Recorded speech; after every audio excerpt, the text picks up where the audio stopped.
পরদিন সকাল। আমান পিঠে আর কোমরে খুব ব্যথা অনুভব করছে। বুঝতে পারে না ঘুম ভাঙতেই হঠাৎ এভাবে কেন ব্যথা করছে। মুসা হোস্টেল সুপারকে জানালে হুজুর আমানকে দেখতে আসেন। কিরে আমান, কি হইছে তোর? হুজুর, আমার পিঠে আর কোমরে অনেক ব্যথা করতেছে। হঠাৎ করি আবার ব্যথা কিনলাই?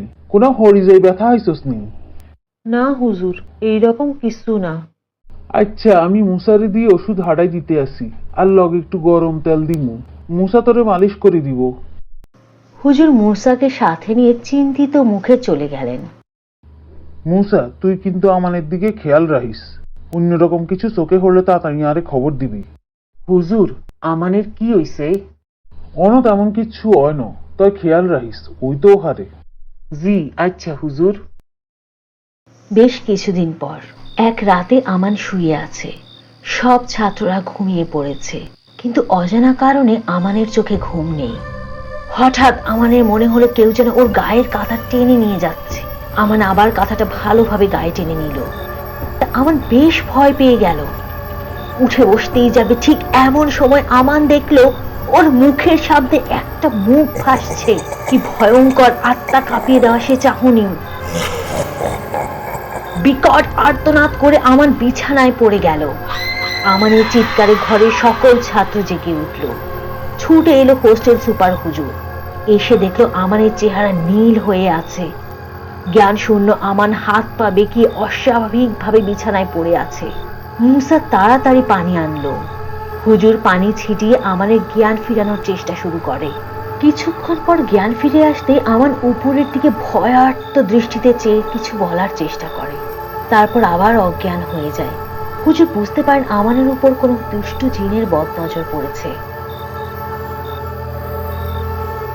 হোস্টেলের মাঠে 3টি গোল বৃত্ত আঁকা হলো। একটি বৃত্তের মধ্যে অচেতন আমান শুয়ে আছে। আরেকটি বৃত্তে মাদ্রাসার একজন বড় যুবক, হাতে দোয়া পড়া পানির একটি বোতল। দুই বৃত্তের মাঝে একটি মোমবাতি জ্বালিয়ে রাখা হয়েছে। শেষ বৃত্তটি একটু বড়, সেখানে হোস্টেল সুপার হুজুর সহ আরো কজন ছাত্র ভয়ে ভয়ে দাঁড়িয়ে। হুজুর দোয়া পড়তে শুরু করলেন। দোয়া পড়তে পড়তে আমানের গায়ে পানি ছিটাতে লাগলেন। 3 বার পানি ছিটানোর পর আমান উঠে বসে। কোনো বাতাস নেই আশেপাশে, তবু মোমবাতিটি অদ্ভুত ভাবে নিভে গেল।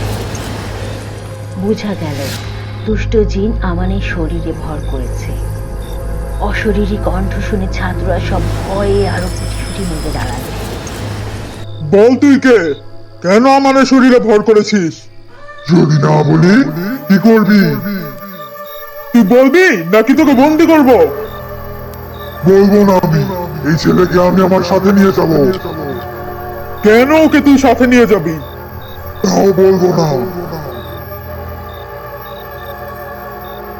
বলবি নাকি শাস্তি দিব?